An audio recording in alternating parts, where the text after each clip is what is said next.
All right. One of my teammates posted a question. This is a for all of you that play rookie.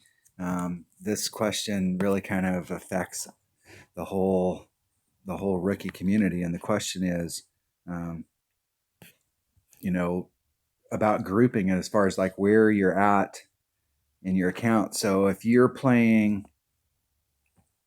have, let's go to the divisional rankings. If you have an account and you're here and your account, if we view all of the divisions, has never been out of rookie, then the way that the game is set up is that when you play in the weekend round, you're going to be playing against people. More than likely, it's going to be the people at the top are going to be in the rookie two, rookie three, but you're only going to be playing against rookies in your account. People who have never gone past rookie. Now, you may get players during that week where they played for a week and they got promoted to rookie three, and then they didn't play for a week and they got demoted to rookie two, and they're playing up at tour seven, maybe even tour eight. And you can tell by looking at their dollar figures on how much they've won, how high they're playing in that week. And so what they're trying to do is they're trying to keep themselves in a rookie bracket playing against rookies. And the deal is that while they may be at the top of the charts every week, they're not giving away wins. I see the people that complain on Facebook and complain in the other community stuff that's out there about it. But the deal is it doesn't matter. It doesn't matter if you played in a rookie account this week or if you played in a rookie pro. Somewhere between 28 and 31 won this tournament. Now, there may be a few brackets out there that won with a 27, and there's going to be a few that won with a 31 plus. Okay, so these are going to be the exceptions to the rule. But most of the brackets that are out there, the winners came somewhere between 28 and 31. And if I was to make a guess, like I don't have numbers to play, access to play numbers, but I played academics numbers, but 29, 30 in just about every rookie division. It doesn't matter if you were in rookie pro, rookie expert, rookie masters. These were the scores that won most of the brackets, 29 and 30. Now, you may have gotten unlucky and gotten in a bracket where you hit a 29 and three people hit 30 and you came in fourth. And you may have been lucky and been in those brackets where the 29 won and there was 12 people or 6 people or 5 people at 28. So that boils down to just getting the luck of the draw for the 100 people that get in your bracket. And we'll talk about that here in a bit, but just like pure numbers, it doesn't matter. Like you can try and keep, here's what does matter. If you're in rookie and you shoot a 28, there may be five, let's say the top 15 players had this opportunity. There was really only 15 out of 100 that had a shot at the win. Whereas if you're playing in a rookie expert or a rookie masters, you shot the 29 and there was 3 people at 29 and there was 2 people at 30 and there was 8 people at 28.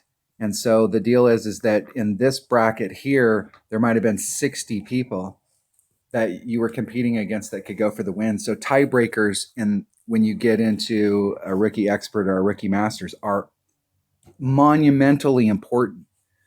That's why when I play in the weekend round, I log on when the tournament first starts, so the bracket fills up instantly, so I can see where I came in tiebreakers. Because tiebreakers, when you're playing at this level, are everything. Because you drop one shot, you can go from 5th to 25th.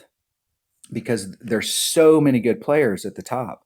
Instead of 15 good players at the top, there's 60 good players. So that means that you're going to have to be on your game. Now, to still get your minimum score, give yourself an opportunity to pick up every shot and end up with a top 10. Okay, you have a better shot if you're in rookie than you do if you're in rookie expert or rookie masters. But the deal is you have to play it the same way to give yourself that shot every week. So it doesn't really matter as far as like what bracket you're in, as far as like what score is going to win the tournament.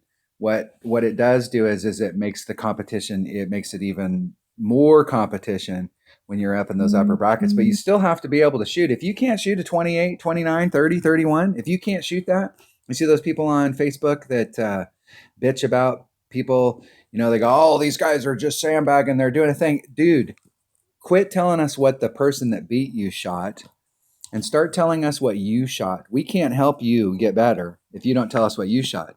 So I'd be curious to see what most of those people that are complaining, what they actually shot. Because I'm telling you right now, if you shoot a 26 or a 24 or a 22, I don't care what tournament you're in. I don't care what bracket you're in. I don't care what division you're in. I don't care anything. You are not going to win with these scores. You have to be able to shoot these scores up here in order to get wins. And that's the problem in this community is everybody's like, oh, I'm not getting any wins. I'm not doing a thing. That's because you can't shoot the scores to actually get the wins. If you can shoot those scores to get the wins, you will have a better chance if you're playing Ricky, just because there's less people in the bracket that can actually shoot that score. And that's really the only difference between Ricky and Ricky Expert or Ricky Masters is in Ricky Masters, you can look at my odd account. The minimum score at minus 24 probably went down into the 90s. I mean, everybody that played was able to shoot a perfect round. Now everybody's just trying to pick shots up. So the competition at the top is super tight, especially with the tiebreakers. So you have to come in with good tiebreakers. That's why the tiebreakers are so important as you go up the scale. Now let's talk about getting into a division or getting into a bracket. My MO is that when the tournament starts and it's midnight and the tournament just starts, I want to come into that round and it'll instantly show me this particular bracket. I was the #1 qualifier coming in and I shot a 28. And in the weekend round, there's always, there's a lot of people in this bracket. If you look at how this bracket's set up, minimum score minus 24. Yeah, let's go down to the minus 24 minimum. So these people shot perfect rounds all the way down to 60th. The top 60 players in this bracket shot a perfect round. And now they're trying to build on that perfect round to try and pick up. Now, some of the 24s probably just eked there. They might have picked something up and then they dropped one on another hole and they just eked there. But when you start to get into the 25s, the top 34 players shot a 25 or better. Now we're starting to pick shots up.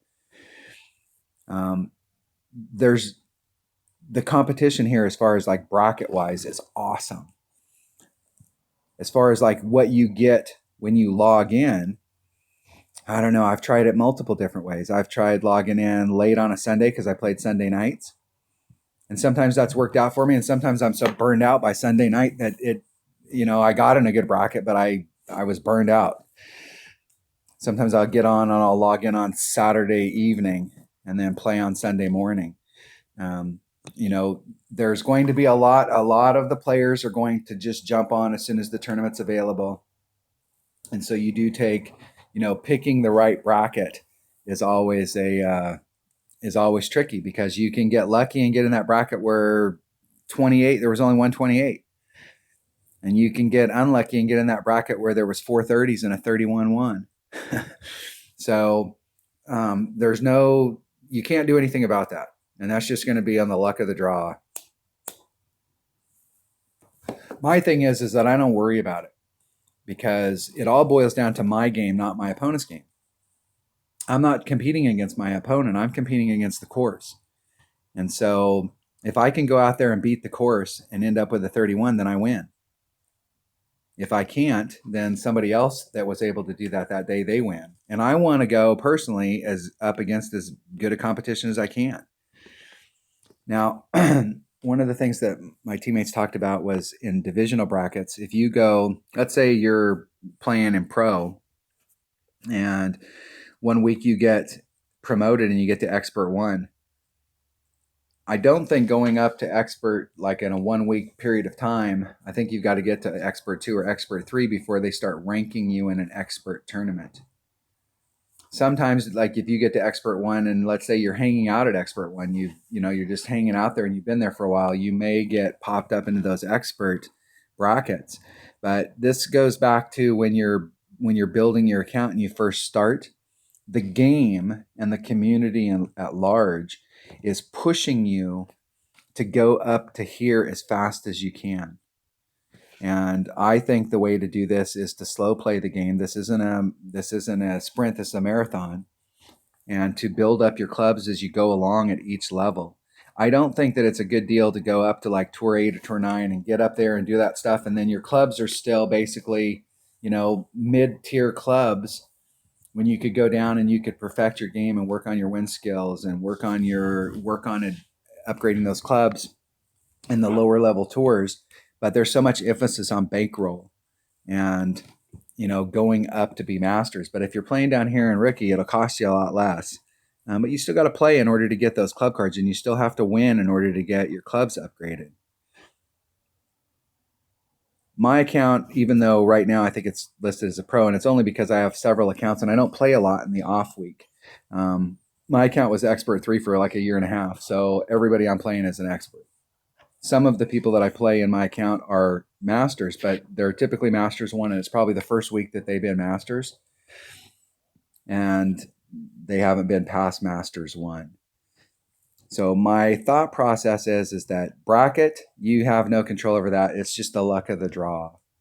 But as far as like trying to increase your odds that you will win, if you are playing in rookie, you do have an increased odds because there's only going to be like 15 people in the bracket you're playing against that actually can win.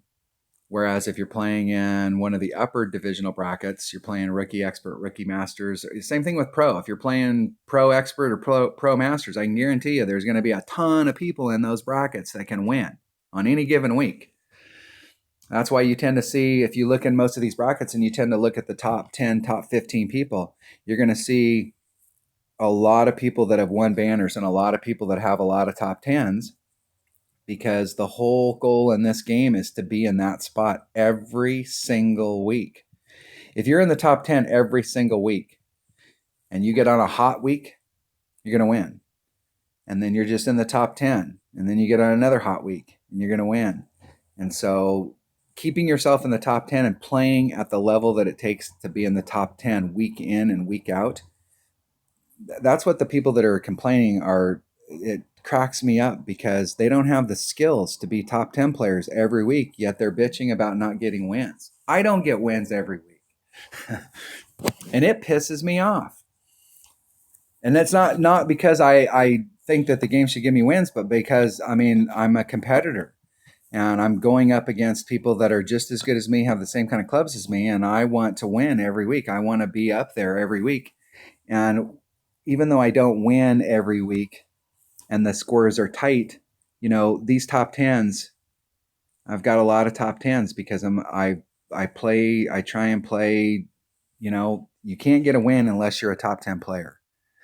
You might get lucky sometime and get a couple things to go your way, but consistency wise, the people that you're seeing getting wins are the people that are week in and week out top 10 players. Because all it takes is a little bit of luck here and there, and you pick up one shot and bam, you win that tournament. That's how close it is. If you're looking up at the top and go, man, those guys are like 7 shots ahead of me, they're cheaters. You had no chance before the tournament even started. Your skill's not yet to the point where you can compete. And if you think that if they took all those people out, that it's going to make it easier for you, you're wrong. Okay? You're still going to have to, just like this last tournament, shoot somewhere between a 28 and a 30, if not more, in order to have any shot for a win. So if you can't shoot these numbers, all of it's moot. It doesn't matter what bracket you're in. You've got to get those numbers down. But if you get these numbers down, it's still going to be tight, no matter where you're at. There you go, Joe. Thanks for watching.